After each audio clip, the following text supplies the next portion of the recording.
Hello and welcome to Inside Intercom. I'm Liam Geraghty. One of the knock-on effects of the COVID pandemic was the acceleration of learning from home. Schools across the world had to suddenly figure out how best to teach their students. And it wasn't just students in high school. Over the last few years, there's been a rapid growth in the edtech sector across the board. Today on the show, we're taking a lesson in edtech with some of Intercom's customers who have been at the forefront of this change to find out the challenges and successes they've experienced, not to mention the trends they're seeing. Later in the show, we'll be hearing from Liran Biderman, Head of Customer Experience at Simply, who are sparking creativity through their music learning apps.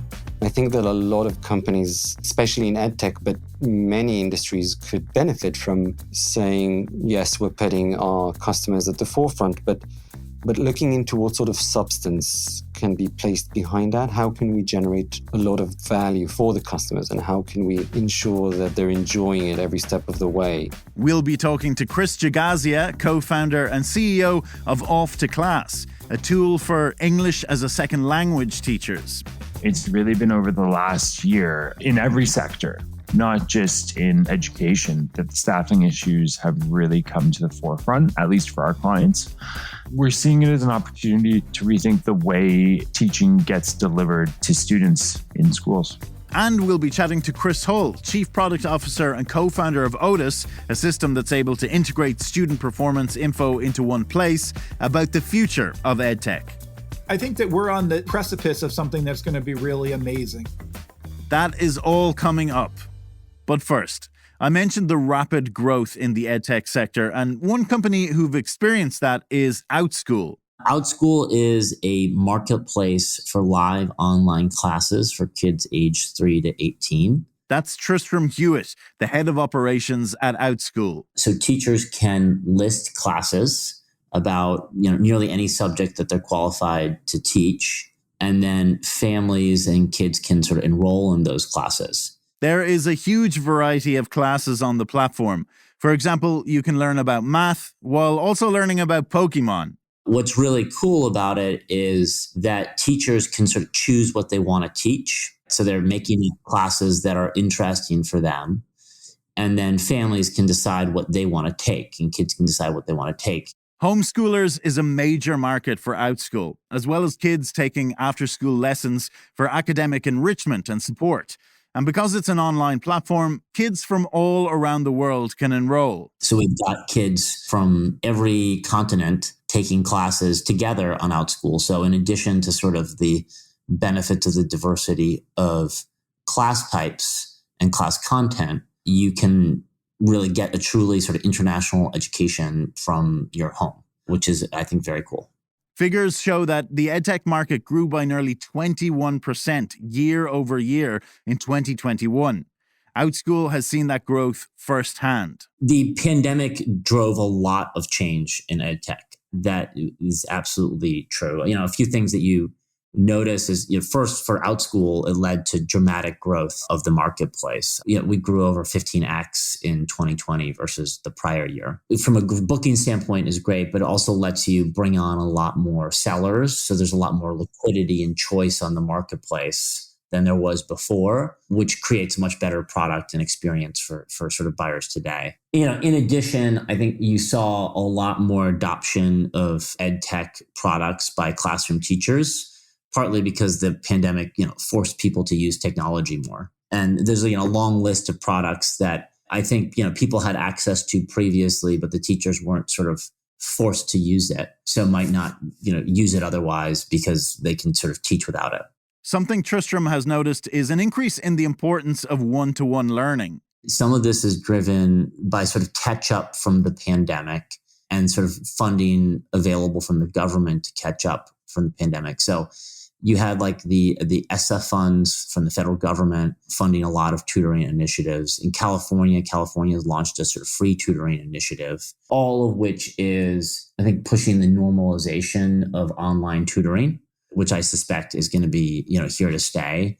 And I suspect will, even happen within the confines of schools. If a kid's in school and they need tutoring, your tutor doesn't necessarily have to sort of come to be there to be physically present with you. And I think a lot of this will sort of stay stay online and sort of move more and more online over time. Tristram says there was a continuous rise in homeschooling prior to the pandemic, and then the pandemic just accelerated that. And there may be some retrenchment of some people who were homeschooling before going back, but generally it got a lot more people to consider homeschooling than previously, and a lot of them will stay. Along with that, you have more people working from home, which makes homeschooling more possible than it was previously when everybody used to go to the office. And I think homeschooling is important for edtech, partly because it's a more consumer-driven model to education, and consumers are often going to sort of adopt things at a faster rate than businesses do. And so that opens up the possibility for a faster pace in sort of technological innovation. Tristram, from your vantage point, what trends are you seeing in the sector? I think we're a long way from the full potential of edtech being realized. People have more devices, people have become more proficient using technology, but there's a huge variation, amongst teachers in their desire to sort of continue using devices and technology, right? And that will drive a lot of adoption of edtech. There's also, ongoing challenges in the sort of equity in devices and internet access. So if you think about public schools, is they need to make sure whatever they're putting up is accessible by all students. And I think, again, we've made a lot of strides in device access and internet access, but it's not completely there yet, which definitely sort of restricts some of the usage of those tools. And I think there's also this thing of we're still early in figuring out how to keep kids safe online. There's a British age-appropriate design code. There's the California age-appropriate design code. So there's regulations there that are, I think, going to support more safe usage of the internet by kids. But one of the barriers, at least I as a parent sort of see, is letting your kid use technology and the internet for education. You want to make sure that it's a safe place. At Outschool, we have invested a lot in making sure our platform is extremely safe for kids and families.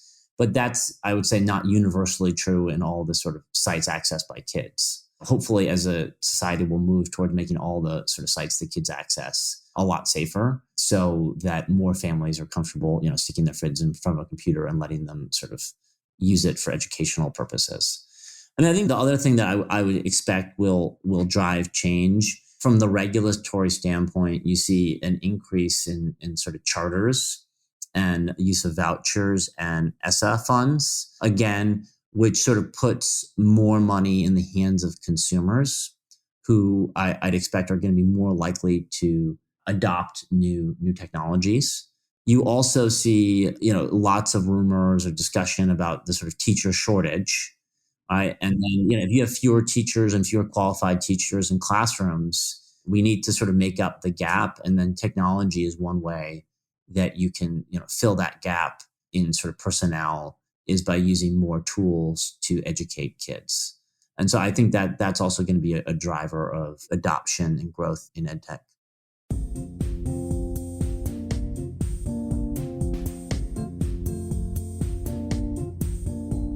Next, we are getting our groove on with Simply, who have a suite of apps for learning music instruments. Simply is basically on a mission to bring life-enriching journeys to every household around the world. That's Liran Biderman, Head of Learner Experience at Simply. We're currently doing that through our music learning apps, Simply Piano, Simply Guitar, and Simply Sing. And quite soon with some exciting new additions that should be coming up very, very soon. So Liran, who would be users of Simply? So learners who install Simply Piano, for example, and are sort of launching themselves into this new journey could come from very different backgrounds. Sometimes it would be people who are complete beginners like myself and are kind of hesitant or worried. I can share from my personal experience that the very first day that I joined Simply, I told my colleagues, okay, I'm going to go and try the app now because I need to know what our learners are experiencing, especially the first experience, and etc. And so I found myself looking for the quietest room in the office. Fortunately, we have a recording studio, so soundproof doors and soundproofed everything, so nobody can hear me. But within about 30, 40 minutes, I think I had a sort of aha moment as we call it. And because I sort of realized I did come into this without thinking that I could do this, hence the looking for soundproof studio. But then all of a sudden I was able to read notes and play, albeit simple pieces, but I could play them. So that was kind of like quite a shocker for me.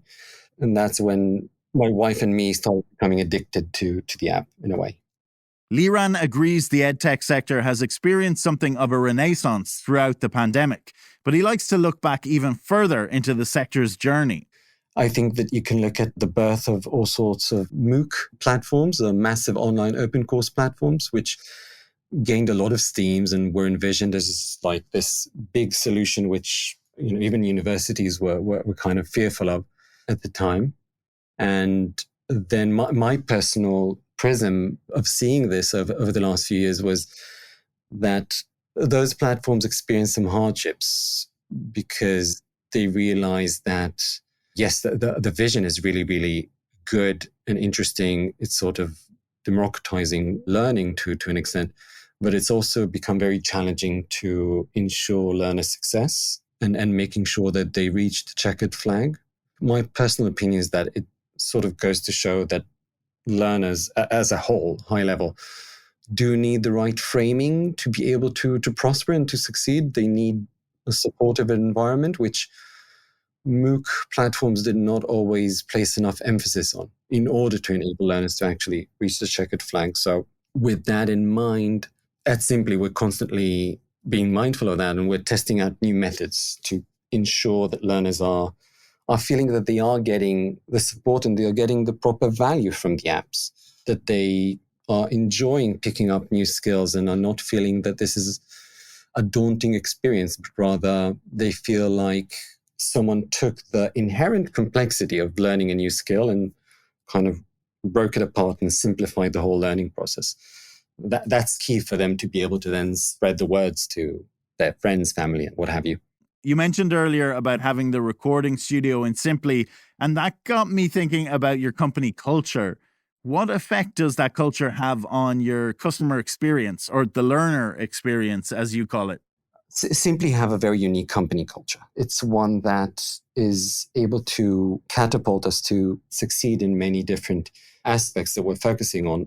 In the learner experience sphere, we're taking that and sort of mixing that core value that we have at Simply of impact velocity. And we're taking that to make sure that we're generating proper, tangible added value for our learners every sprint. So even in the learner experience pod, we work in pods in Simply, which are multidisciplinary teams that are able to work very, very fast on achieving our goals. We're working in sprints. So that literally means that the experience that our learners are having is changing every fortnight for the better.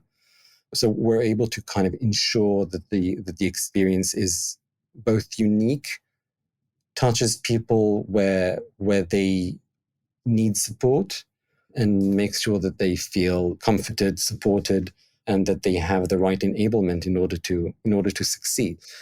As the head of learner experience at Simply, I think that our learners are definitely our most valuable asset. And when I look at that statement, which, if you say that it's a bit of a cliche, I agree. It does sound like a cliche, but if I want to put it into practice, I also have to figure out, okay, so what's the right metric to keep me on my toes and ensure that we are delivering on that very, very big promise. So we're taking a very different twist to that as well, to the way that we measure performance. So whereas often customer experience teams would measure CSAT, customer satisfaction rating, as a metric, we're focusing on the 5 out of 5 CSAT. We're just focusing on the top score to ensure that we're maximizing amazing experiences. We want to make sure that people are leaving every interaction with our learner experience team feeling, okay, wow, I did not see that coming. This was a unique experience. And yeah, we're getting some great feedback in that regard. That is a real twist on CSAT. Yeah, I think At the beginning when we started doing it, I was very curious about it. As with many aspects at Simply, we test a lot of things. Nothing is taken for granted. We need to see actual merit in the crazy ideas that we might have. And when we started implementing that, we then sought out to investigate, okay, is this generating proper value? Let's get some feedback from our learners. What are they saying? And we're starting to see these remarkable bits of input that we're getting from people saying that they're not used to someone talking to them like that in a friendly way, yet also very professional and informative and supportive. And we see how that has very good impact on learner retention and learner success. We have a lot of supporting metrics that say that it's not just a great idea for a CX team to focus on CSAT. It actually has proper tangible impact on big company metrics. So we're very proud of that. We're very proud of what we're doing. So when you're playing piano, do you have a favorite genre or song that you enjoy playing? Yeah. Wow, you're really taking me back. This is really interesting. When I started learning how to play the piano through Simply Piano, I realized I didn't really know what I'm into. And I found it interesting that at the beginning, the app takes you to both classical music, so like learning Beethoven's like Ode to Joy, and then also to pop music and other genres. I think looking back, I was kind of surprised that I enjoyed both of them. Those classical music bits, like they're these sort of things that everybody knows, like everybody knows the tune, everybody knows the melodies. Yes, the ones you don't know the title or composer, but you instantly recognize the tune from a film or TV show. Exactly. And then when I was able to play it, I was just so proud of myself. I was like, wow, I can actually produce that music. And like, I literally remember calling my wife that day and telling, I just played this and that and recording it, etc. And then being able to come home to my daughter, and she's 6 years old now, and playing Baby Shark for her.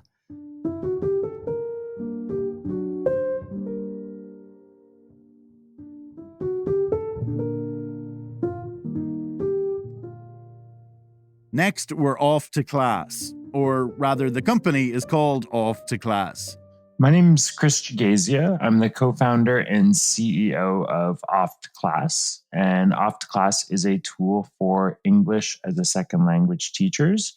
There are about 5.3 million students in K through 12 schools in the US that don't speak English as their native language. It's actually 10% of all students, and it's the fastest growing student demographic. And we're used by school districts across the country to make sure these students don't fall further behind than they already have. Kris, where did the story start? Yeah, well, I was actually on a career break and I was living in Istanbul at the time with my co-founder, a longtime friend. He is a linguist. He speaks 5 languages. He went to the Sorbonne, which in practical terms means you end up being an English as a second language teacher as a career. And so he was tutoring online when I was staying with him in Istanbul. And we realized at the time that lesson content, kind of education content, hadn't been reimagined for the video conference classroom.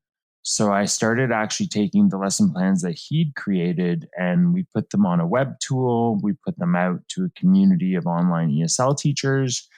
And pretty much went from there. We wanted to see if we could monetize early. So we really went after teacherpreneurs, folks that were teaching online. And yeah, we realized that teachers were really hungry for lesson content that was designed for online lessons. So we got pulled into US school districts relatively organically. And to this day, we've scaled quite well across the US, but we still have a big international pool of online tutors that use us to teach online. You guys founded the company in 2014. What did the landscape look like for edtech back then? Yeah, that's great. So when I would tell people what I did at dinner parties or what have you, people were actually really surprised to hear that you could learn a language online. They had never heard of it. They had never heard of, kind of Skype lessons, I guess it was at the time. And, fast forward to now, it's almost a given that, education is digitized. It's just a matter of what's being digitized next and at what pace.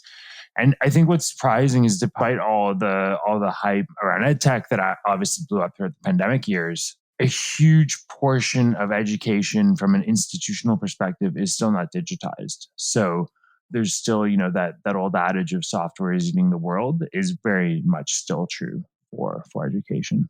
That's interesting because I feel like for a while, edtech was hailed as something that was going to come in and transform everything. And then we didn't really hear about the sector for a while.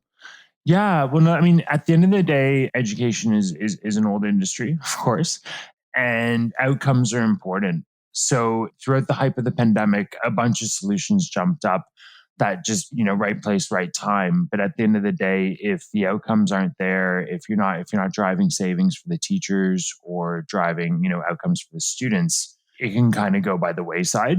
It's the type of tool that can just fall off. So what was Off to Classes experience throughout the pandemic? We saw it, at least from the off to class perspective, we saw it very much in waves, similar to the pandemic itself.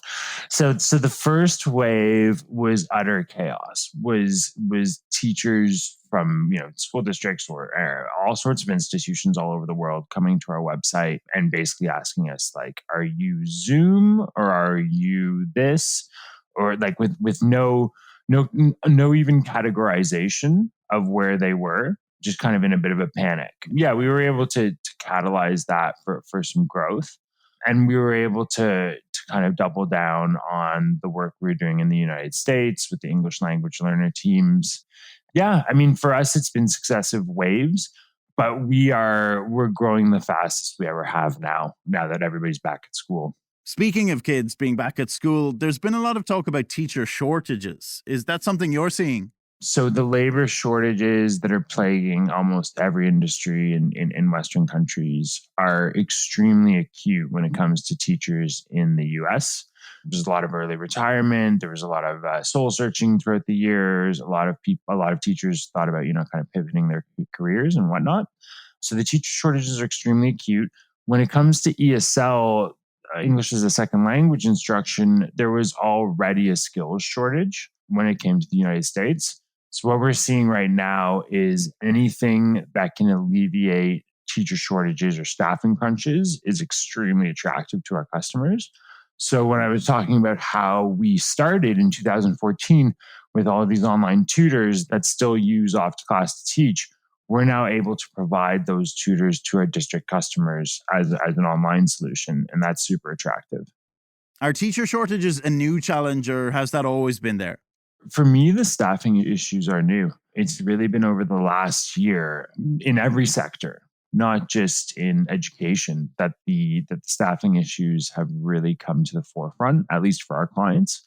Yeah, we're seeing it as an opportunity to rethink the way teaching gets delivered to students in schools. It must be a really rewarding sector to work in and help shape. Absolutely. So when you look at the US context, we're particularly used with older students. And most of the school districts have tons of interventions for English as a second language students that are, kind of younger, K through 6.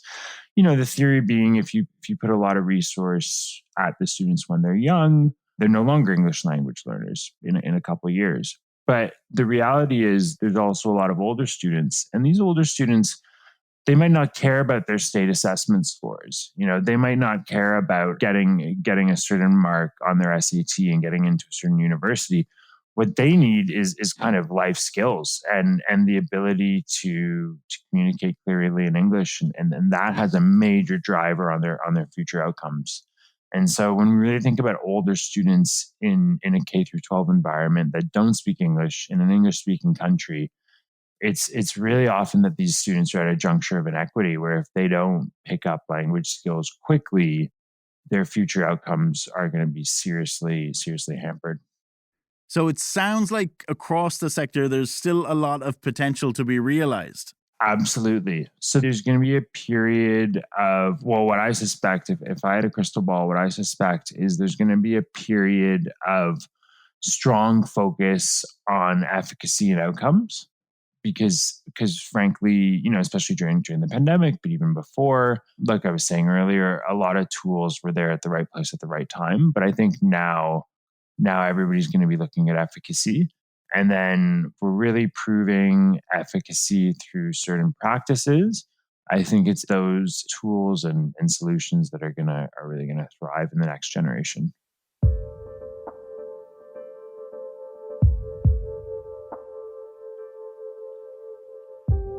Yeah, my name's Kris Hull. I'm the Chief Product Officer and co-founder of Otus, which is a system that is able to integrate student performance information into one place, providing teachers and educators and families a more comprehensive understanding of who a student is and what they need to maximize their learning. How did you come up with this idea, Kris?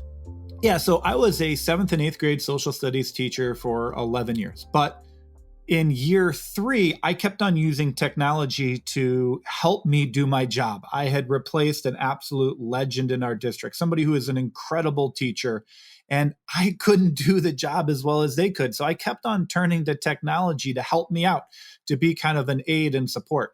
And I was lucky enough with my 6th grade social studies teacher counterpart to write a grant that brought one device to every student. And this was all the way back in 2010. And I thought giving every student a device was going to be the panacea to change everything. I thought my job was going to become easy. But what I quickly found was, no, giving a device to, again, 7th and 8th graders doesn't make learning magical. Instead, what really is needed is this idea of how do we know who a student is? And we really were able to pinpoint a major pain point, which was the fact that educators have so much going on in their life. They do not have a system that so many other industries have. And that's a system that is able to pull all this information. What are they passionate about? How did they perform on certain skills or certain assessments? Pulling all this information together is something that education hadn't had. So for example, if you're a salesperson, you might have Salesforce, where all of a sudden multiple people can be tracking activities. Who did I contact? Why did I contact them? And then the sales leader has insight into what's happening. Or someone, actually, I know we're on the Intercom podcast here, but Intercom does the same thing for customer support. You're able to see so much information about a user chatting in, you're able to better help them. What company are they with? How long have they been in the system? What are they trying to do? And with this information, you can better troubleshoot or help them achieve their goals. And this is what education needs. We need to be able to look at a student. Where were they in their learning journey? Where are they today in their learning journey? And what attributes or information can be gathered into this profile that can really unlock what they need to do next to really maximize learning? Kris says that historically, edtech had been trying to provide solutions for single-point problems. I am struggling to do X. Well, let me make a solution that can do X. Like, I want my students to be able to write a blog.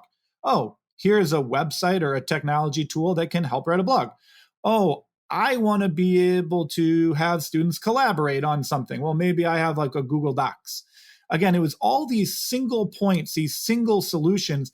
And really, what has happened in the last 10 years is that there's kind of been this understanding that we need something that can really bring things together, because if information or data is in 12 different places and I have 150 students, do I have time to do 150 times 10 clicks? Like, no, I don't have the time. So being able to really streamline efficiency and effectiveness is really what's changing. And we're seeing that in the educational industry, where all of a sudden you don't just have one tool, you have multiple tools grouped together, allowing you to achieve these goals. And again, that parallel is very much like what you all are doing at Intercom, where you don't just need a chat tool, you also need support articles, or you need to be able to translate, or you need to see the metrics. You want to be able to roll all of these tools into a single place to make people more efficient in the goals they're trying to achieve. What challenges have you faced along the journey? One of the things that I got wrong, I think it's really important that you're honest about what you get right, what you get wrong. And one of the things I got very wrong was in 2010, I thought the road or the journey of the United States educational systems to going one-to-one, again, one device to every student, I thought this was going to be like a very straight line journey. It was now possible in 2010, 2011, we get iPads, and soon after we get Chromebooks. And I was like, oh man, the adoption rate's going to really be, this nice straight line where we get, we start here and it's going to go straight up. We really actually saw a plateau where we had districts that were have or have not based upon funding, where we didn't see that adoption rate. I thought by 2020, one-to-one was going to be the reality for all districts. And if you would have asked me this in 2019, I would have been like, I was wrong. It's looking like it's going to be 2025. It looks like it's just going to be a slower adoption rate than I had expected. Unfortunately, the pandemic hit. And one of the things that quickly became apparent was, man, we got to get devices ASAP. And so really you've seen over the last 2 years from 2020 to 2022, this massive adoption of one-to-one. And once you have a student with the device, it really opens up what is possible. Now, again, one of the things that can be dangerous, though, is if you have a blank canvas and you have over 15,000 districts in the United States, a blank canvas can actually be intimidating. It's like, where do I start? It's almost like I need a paint by number system so I can make a pretty picture here. And that is where I think the educational technology is catching up. And that's where I think Otus is uniquely positioned to where we have the framework and the ability to help districts in their initiatives of, I need to be able to assess students with common assessments. Oh man, that's something that we need to do to understand how kids are doing across the district. Or standards-based grading is a big deal right now. How do we help that? We have these pathways that kind of give you the guidelines and frameworks of how to be successful. The other guideline that we really do well is something that I think after the pandemic is essential, which is progress monitoring, not just select students, but every student. How do we help every student grow and improve? Because after the pandemic, we've really seen so many different types of gaps or differences between students. Some students might have missed a week or two in January of 2022. Some might have missed time, at a different point. Your gaps are so unique because of the circumstances of the last 2 years in education. It really means we have to be able to look and understand how are our kids doing socially, emotionally, and academically. But we have to look at the kid, but then also groups of kids. And it's putting a lot of strain on the educational industry for sure. What does the future look like for edtech? I think that we're on the precipice of something that's going to be really amazing. I think that we are going into a place where the pandemic caused just a hold on to your seats. What can we do to the best of our ability to help kids? But as we're leaving that space, I think we have a chance to really unlock a new mindset around differentiating learning and really helping kids where they're at. And again, educators are doing an incredible job. They've been thrown so many curveballs in this situation, but as we leave and we're now getting back to this new world of education, I think that the technology out there is going to continue to grow in its ability to support educators. I really think the ultimate goal is for educators to have these educational tools, this educational technology that is their support system, so that it's like they have their own assistant. It's kind of like when we see, I always look at Google or some of these other companies where if they can give you this recommendation engine where, hey, I think I'm going to finish your sentence in an email. It just makes you a little bit more efficient, a little bit more effective. That learning is coming. And I think education, as an industry, it's sometimes a couple years behind other places. But I feel we have the technology going in place. I think schools are understanding what they need to do, and they're getting the footing to allow them to really grow. And I think in the next 3 to 5 years, you're going to see the ability to get a better understanding of learning, but also supporting educators so they can do more targeted teaching based upon those measurements of where kids are.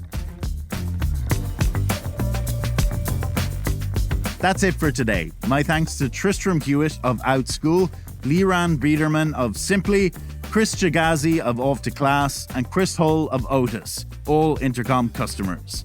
We'll be back next week with more Inside Intercom.